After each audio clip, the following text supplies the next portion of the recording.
Halo pemirsa, berjumpa lagi dengan kami di One News International TV One News Corp. Arab Saudi dikabarkan tengah bersiap memperluas akses terhadap alkohol di negara muslim konservatif tersebut dengan rencana membuka 2 toko minuman keras di Jeddah dan Dahran. Informasi ini disampaikan oleh sumber yang mengetahui rencana tersebut seperti dikutip Reuters dan Financial Times. Informasi lainnya, Presiden Amerika Serikat Donald Trump pada Sabtu 29 November memerintahkan penutupan wilayah udara Venezuela. Perintah keras Trump itu kembali meningkatkan peluang perang Amerika Serikat dengan Venezuela yang konfliknya terus memanas beberapa pekan terakhir. Selengkapnya hanya di One News International.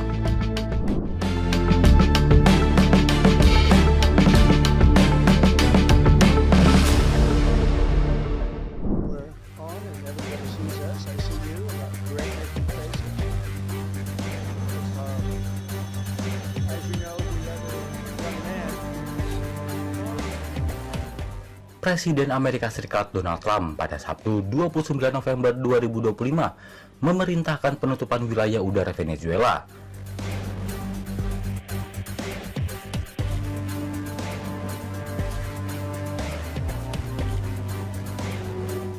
Perintah keras Trump itu kembali meningkatkan peluang perang Amerika Serikat Venezuela yang konfliknya terus memanas beberapa pekan terakhir.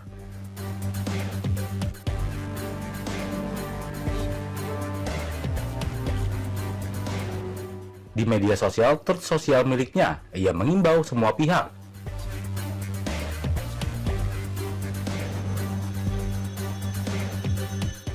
mulai dari maskapai penerbangan hingga pengedar narkoba dan pelaku perdagangan manusia menghindari langit Venezuela.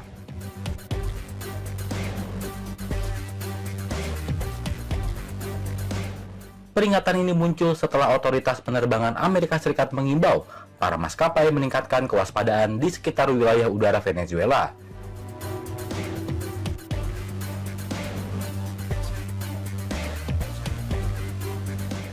Penyebabnya adalah situasi keamanan yang memburuk dan meningkatnya aktivitas militer di kawasan tersebut.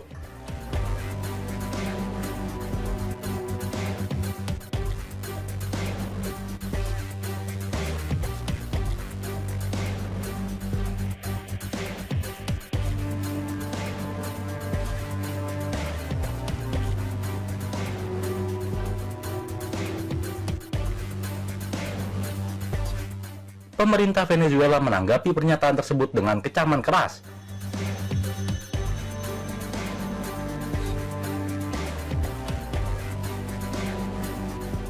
Kementerian Luar Negeri Venezuela menyebut langkah Trump bentuk agresi baru yang berlebihan, ilegal, dan tidak dapat dibenarkan terhadap rakyat.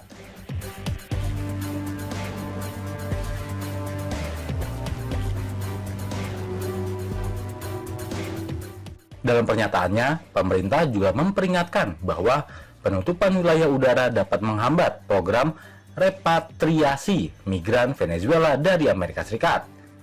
Kondisi ini diperparah dengan gangguan penerbangan.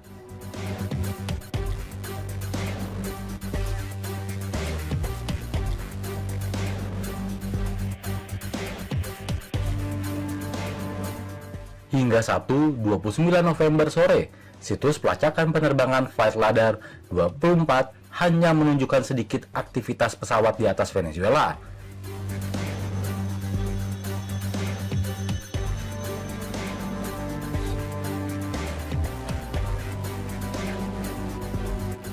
Amerika Serikat telah mengerahkan kekuatan militer besar-besaran ke kawasan Karibia, termasuk penugasan kapal induk terbesar di dunia.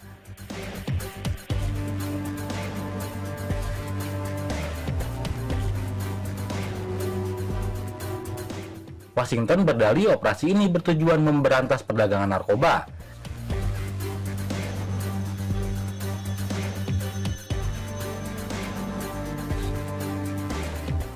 Tetapi Caracas menilainya sebagai langkah tersembunyi untuk menggulingkan Presiden Nicolas Maduro.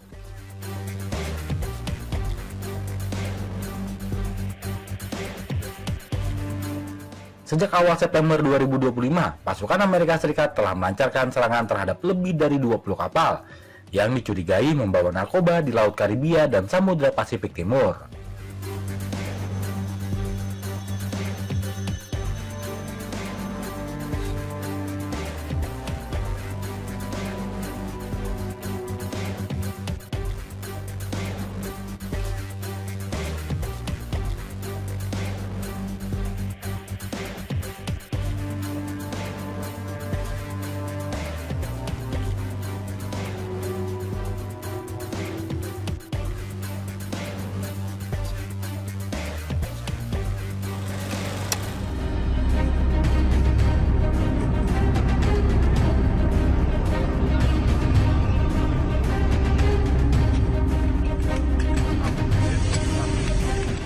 Serangan udara Rusia di Vyshgorod, pinggiran Kiev, menewaskan 1 orang dan melukai beberapa lainnya.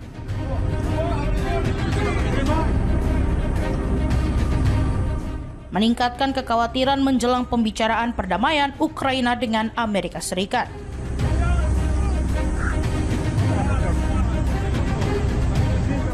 Serangan ini terjadi di tengah negosiasi yang sedang berlangsung terkait rencana penyelesaian perang Rusia-Ukraina.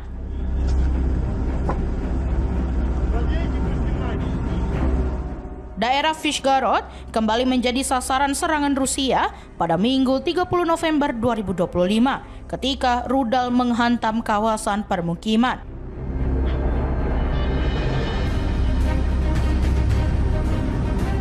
Menewaskan 1 warga dan melukai sedikitnya 5 orang lainnya menurut laporan layanan darurat Ukraina di wilayah Kiev.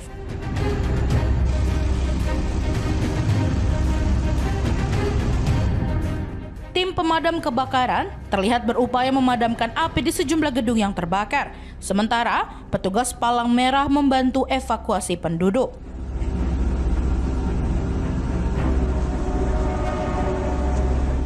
Gubernur wilayah Kiev, Mykola Klashing, menyebutkan serangan terbaru ini sebagai balasan dari serangan drone musuh lainnya.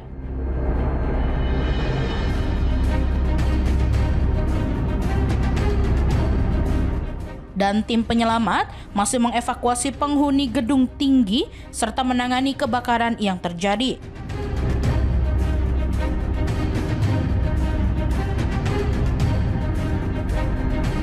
Video dari layanan darurat menunjukkan upaya evakuasi dan pemadaman yang sedang berlangsung dengan lokasi bangunan yang teridentifikasi sesuai foto arsip dan citra satelit.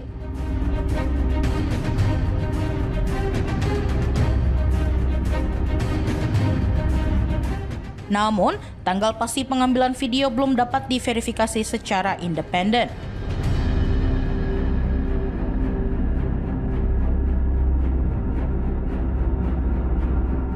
Serangan di Vyshgorod ini menyusul serangan sebelumnya pada Sabtu 29 November yang menargetkan sebagian besar ibu kota Kiev, menewaskan 6 orang dan melukai puluhan lainnya.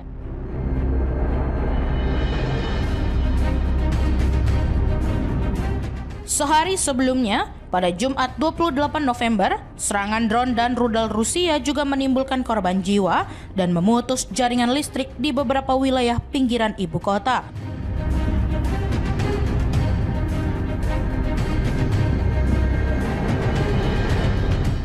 Sementara itu, delegasi Ukraina terus melanjutkan negosiasi dengan Amerika Serikat terkait rancangan perjanjian damai yang diusulkan Washington untuk mengakhiri perang yang telah berlangsung hampir 4 tahun.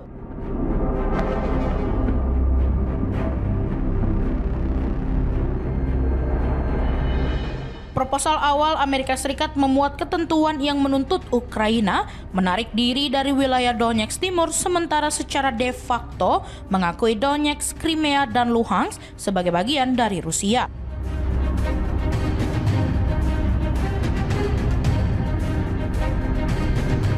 Draft tersebut kemudian disederhanakan menyusul kritik dari Ukraina dan Eropa, namun rincian finalnya masih belum jelas.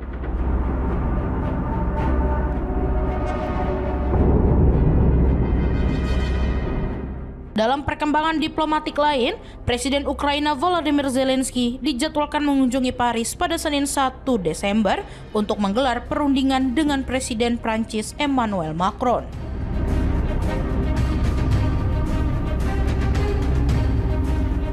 Kunjungan ini dilakukan di tengah kekhawatiran meningkatnya eskalasi militer Rusia di wilayah Ukraina.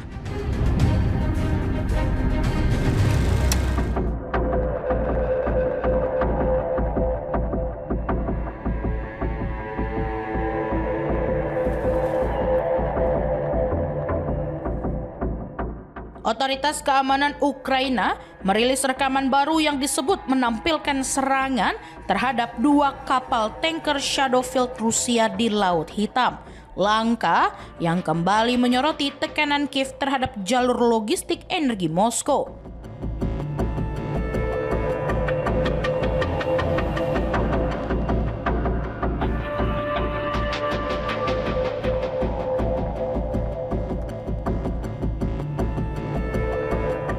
Layanan Keamanan Ukraina atau SBU pada Sabtu 29 November membagikan sebuah video yang diklaim menunjukkan 2 kapal tanker milik Shadowfield Rusia saat menjadi target serangan di Laut Hitam.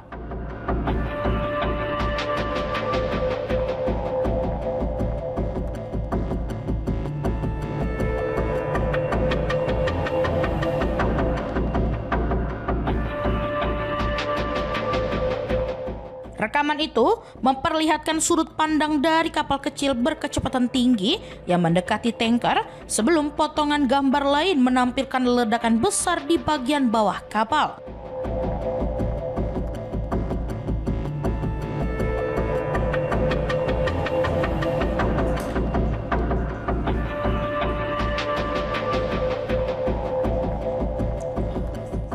Seorang pejabat SBU menjelaskan bahwa operasi tersebut dilakukan bersama Angkatan Laut Ukraina.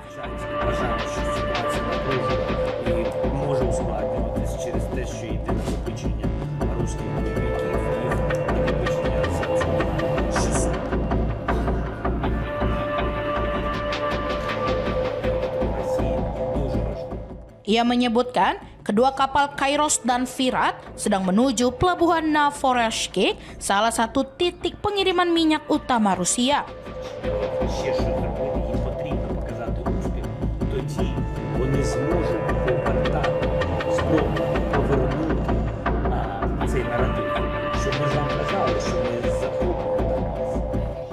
Namun, ia tidak mengungkap waktu pasti serangan terjadi. 25,000 втрат 200-х ворога за жовтий місяць тільки завдяки БПЛА. Тут чітка цифра, тому що все це з... Di sisi lain, otoritas Turki pada Jumat 28 November melaporkan 2 ledakan yang menghantam kapal tanker di dekat Selat Bosporus.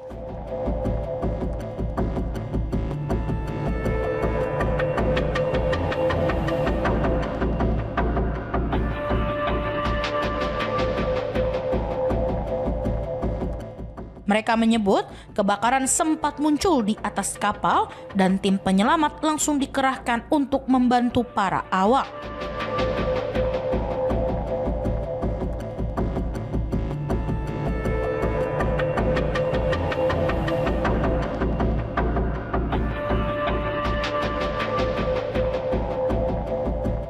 Kiev menilai armada Shadowfield itu menjadi jalur penting bagi Rusia yang mengirim minyak dalam jumlah besar demi menjaga pendapatan negara meski berada di bawah sanksi internasional.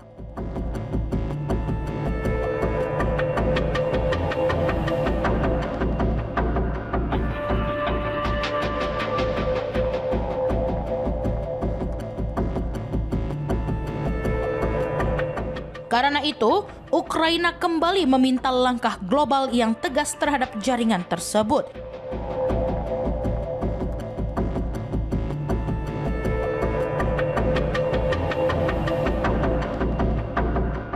Yang menurut mereka masih memungkinkan Moskow membiayai perang yang sudah berlangsung hampir 4 tahun.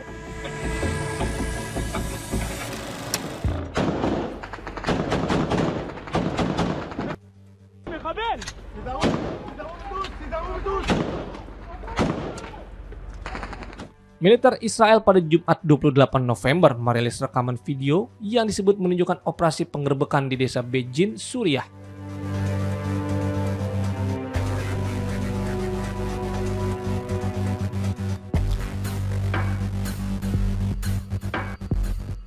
Militer Israel menyatakan 6 tentaranya terluka akibat tembakan kelompok militan dalam operasi tersebut. 3 diantaranya dilaporkan mengalami luka serius.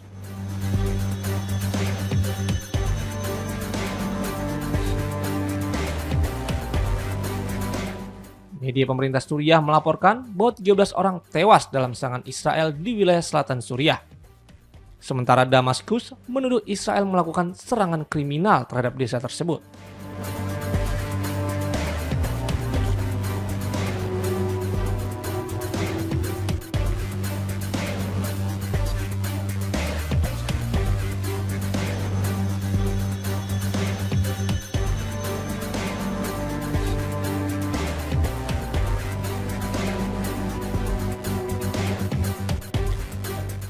Video yang dirilis militer Israel disebut memperlihatkan operasi penangkapan terhadap sejumlah tersangka yang diduga terkait Jamaah Islamiyah.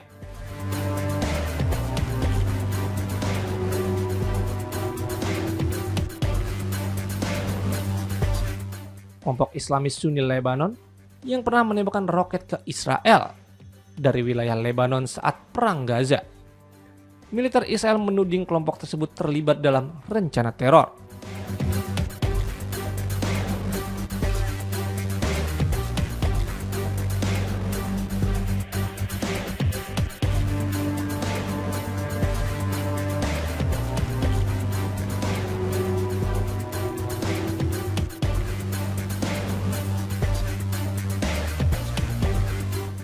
Operasi itu digambarkan sebagai bagian dari tindakan rutin yang dilakukan di kawasan tersebut dalam beberapa bulan terakhir.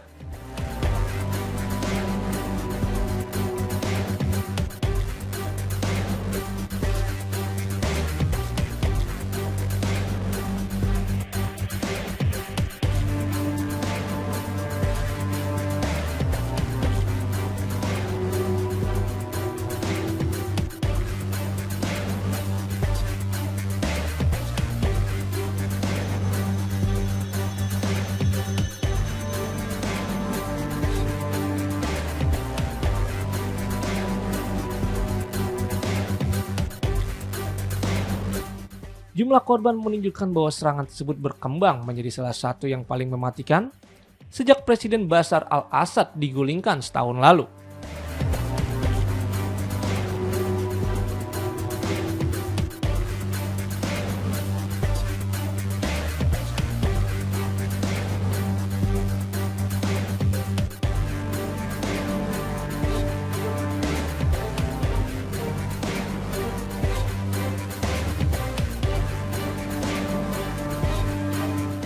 Israel secara berkala melancarkan serangan udara ke Suriah ketika negara itu masih dipimpin Assad.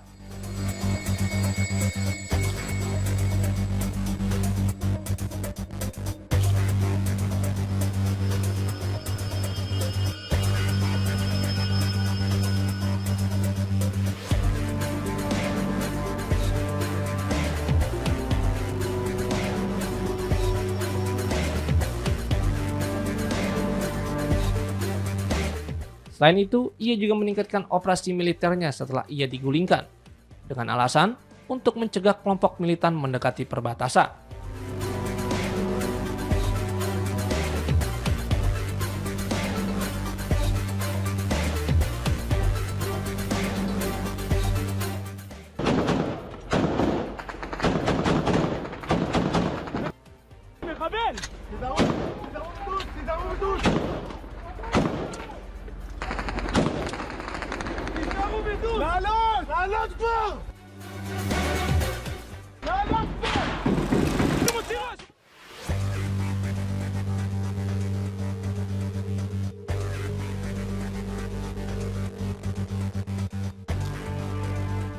Ketegangan antara Amerika Serikat dan Venezuela memuncak setelah Presiden Donald Trump mengumumkan penutupan wilayah udara Venezuela oleh militer Amerika Serikat.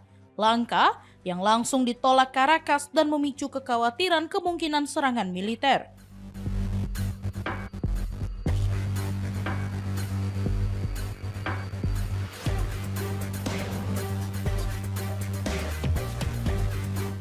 Pengumuman Trump disampaikan pada hari Sabtu melalui unggahan di platform media sosial Truth Social.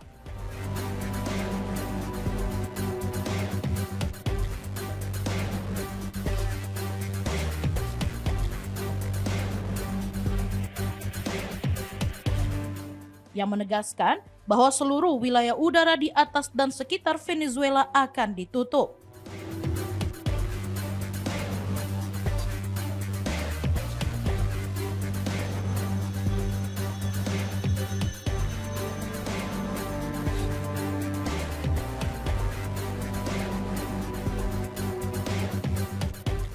Trump menyasar berbagai pihak, mulai dari maskapai penerbangan hingga pedagang narkoba, dan menekankan konsekuensi serius bagi yang melanggar.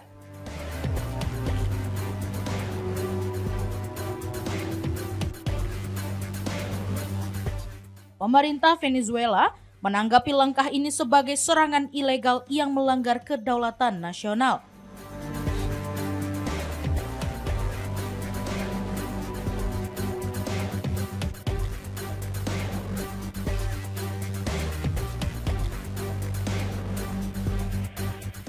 Kementerian Luar Negeri menegaskan tindakan tersebut bersifat sepihak dan bermusuhan, bertentangan dengan prinsip-prinsip hukum internasional.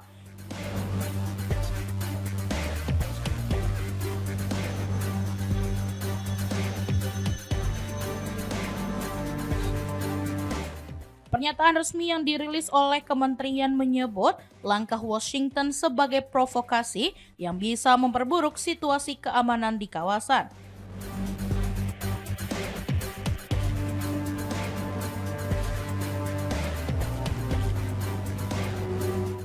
Presiden Nicolas Maduro menolak tudingan Amerika Serikat terkait keterlibatan Venezuela dengan kartel narkoba.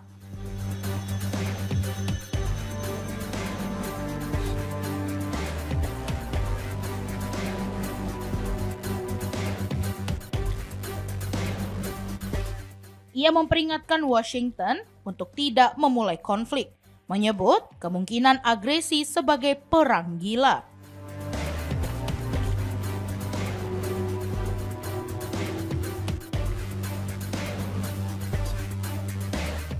Sebagai langkah antisipasi, militer Venezuela ditempatkan dalam status siaga tinggi dan sejumlah latihan perang digelar untuk meningkatkan kesiapan pertahanan.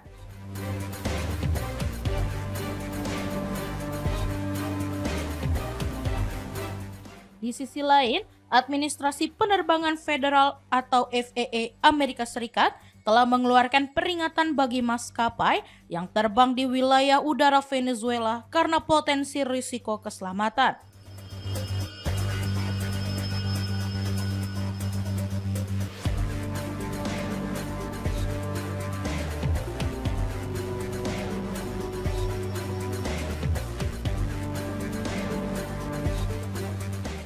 Sebagai respon, Caracas menangguhkan penerbangan dari 6 maskapai internasional untuk mencegah insiden lebih lanjut, mempertegas ketegangan diplomatik antara kedua negara.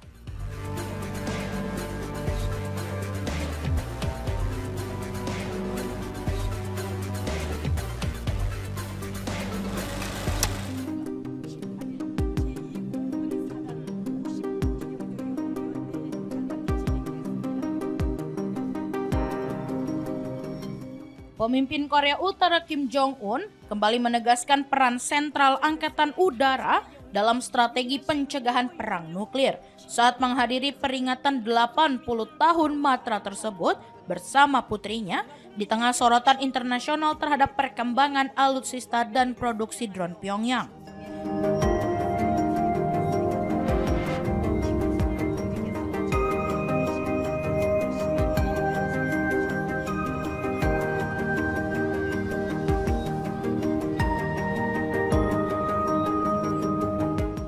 Media pemerintah Korea Utara memberitakan bahwa Kim Jong-un mengikuti rangkaian peringatan hari ulang tahun ke-80 Angkatan Udara pada Jumat.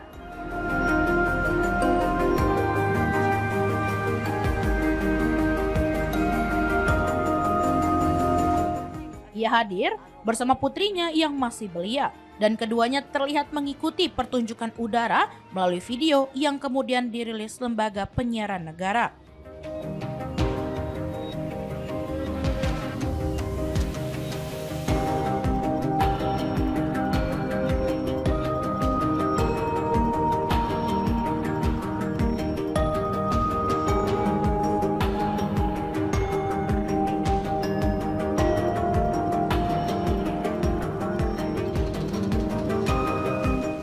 Penyiaran tersebut juga menampilkan momen ketika Kim meninjau sejumlah peralatan militer, termasuk pesawat peringatan dini yang diperkenalkan Korea Utara awal tahun ini.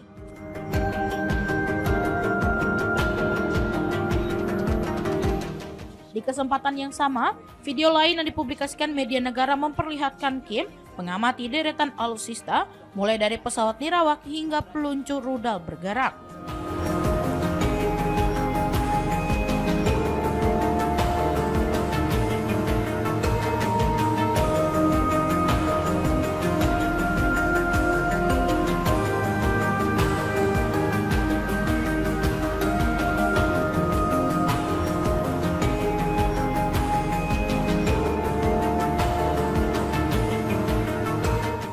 Sorotan terhadap teknologi drone Korea Utara muncul seiring laporan seorang pejabat intelijen Ukraina kepada Reuters yang menyampaikan bahwa Pyongyang telah memulai produksi massal drone FPV jarak pendek dan drone serang berukuran lebih besar dengan jangkauan menengah.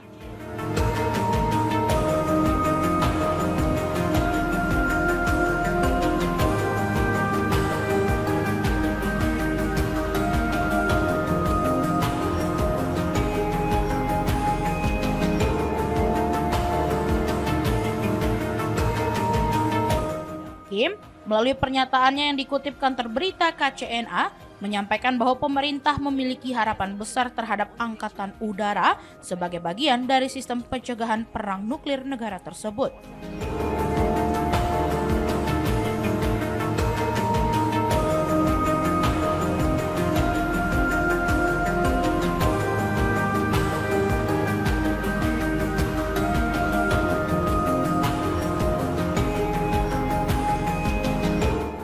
Ia menilai matra udara harus mampu menghadapi ancaman yang berkembang, termasuk aktivitas intelijen asing dan potensi provokasi militer yang dianggap dapat memicu ketegangan.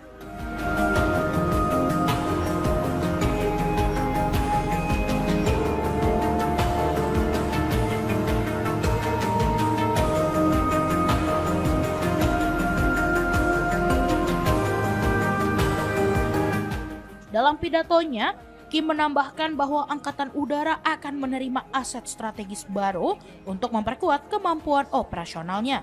Namun, ia tidak menjelaskan rinci jenis kemampuan dan platform apa yang sedang dipersiapkan.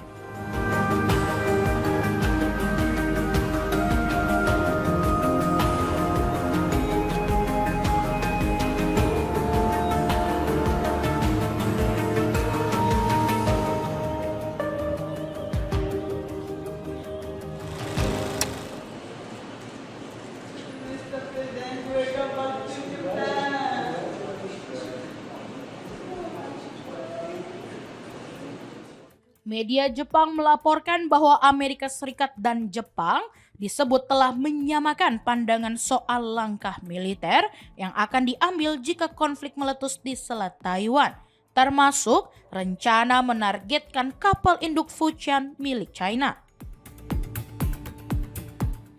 Beijing menepis laporan itu dan menilai klaim tersebut tidak realistis.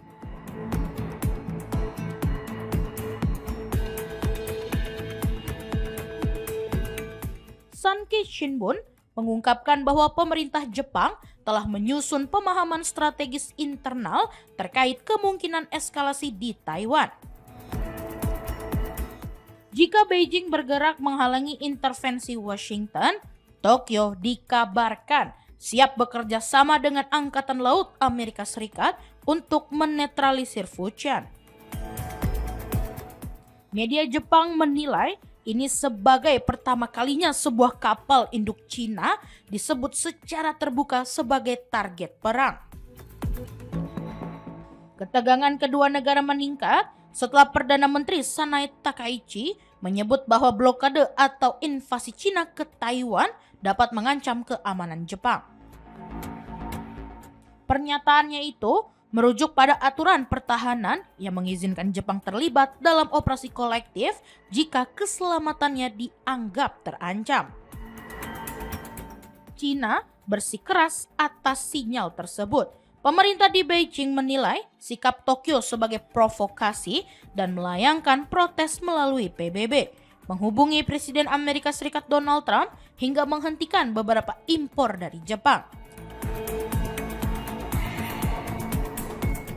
Menanggapi laporan tentang Fujian, juru bicara Kementerian Pertahanan Chiang Bin mengatakan bahwa anggapan Jepang dan Amerika Serikat sanggup menenggelamkan kapal induk itu hanyalah ilusi.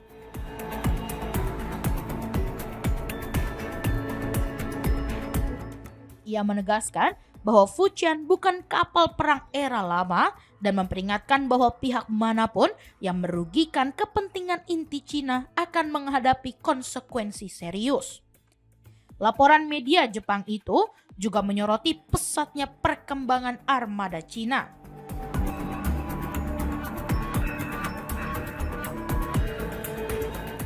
Dengan 3 kapal induk yang beroperasi bergiliran dan teknologi baru seperti ketapel elektromagnetik, kemampuan udara dan jangkauan operasi laut Cina dinilai semakin luas.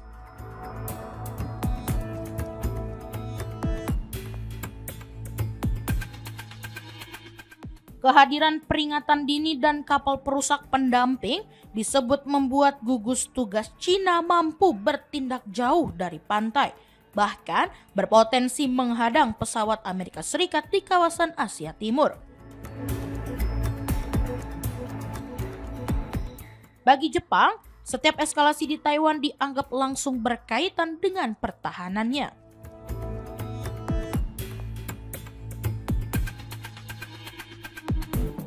Lokasi Taiwan yang dekat dengan Pulau Yonaguni dan Kepulauan Senkaku membuat Tokyo menilai setiap serangan skala besar hampir pasti menyentuh wilayah maritim yang diawasi Jepang.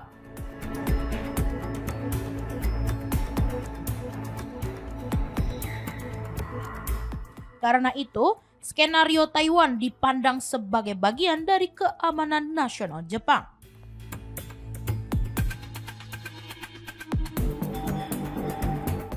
Selat Taiwan yang sempit juga diperkirakan akan menjadi jalur strategis jika konflik terjadi.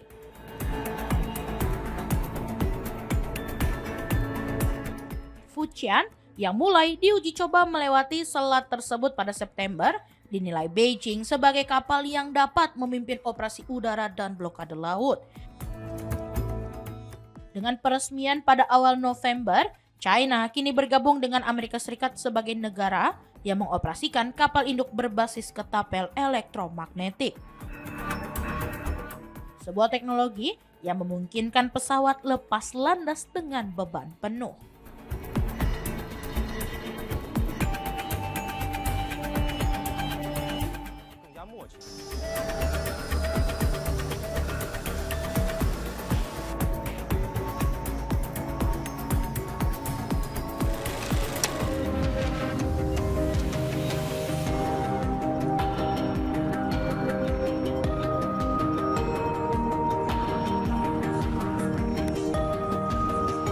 Arab Saudi dikabarkan tengah bersiap memperluas akses terhadap alkohol di negara Muslim konservatif tersebut.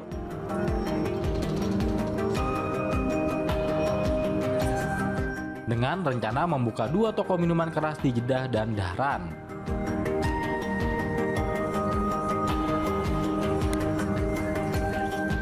Informasi ini disampaikan oleh sumber yang mengetahui rencana tersebut seperti dikutip Reuters dan Financial Times.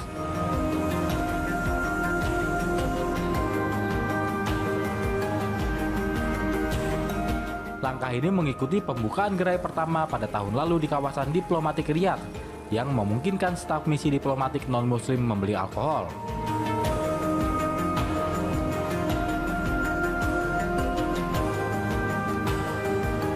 Upaya ini merupakan bagian dari langkah otoritas setempat untuk mengatur distribusi alkohol.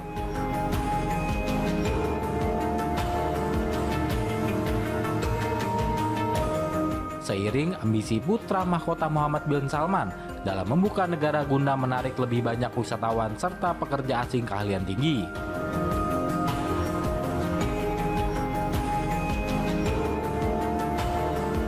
Arab Saudi, tempat kelahiran Islam dan rumah bagi dua kota suci, Mekah dan Madinah, telah mempertahankan larangan alkohol.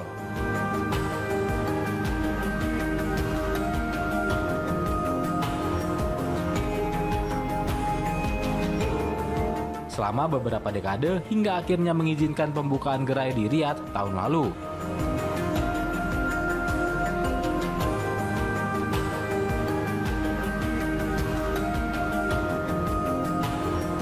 Arab Saudi mengidentifikasi sektor pariwisata sebagai salah satu pilar utama dalam program ambisius.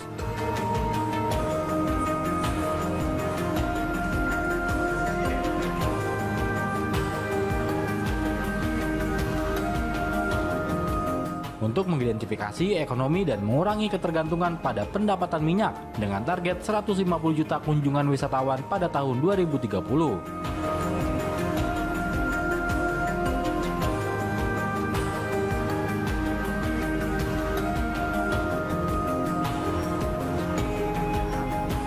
Dana investasi publik atau PIF, dana kekayaan negara, kerajaan, telah menggelontorkan miliaran dolar untuk sejumlah mega proyek pariwisata.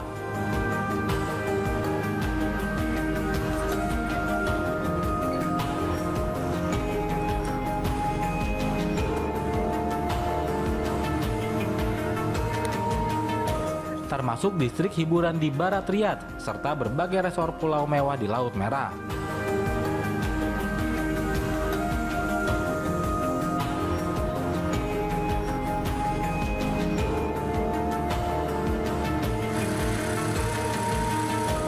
Dalam beberapa tahun terakhir, banyak hotel dan restoran baru yang memiliki bar internal, meski saat ini hanya menyajikan koktail virgin dan minuman non-alkohol lainnya.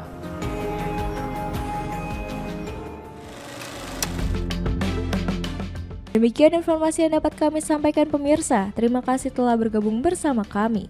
Sampai jumpa di One News Internasional berikutnya, setiap pukul 7:30 malam hanya di kanal YouTube TV One News Corp.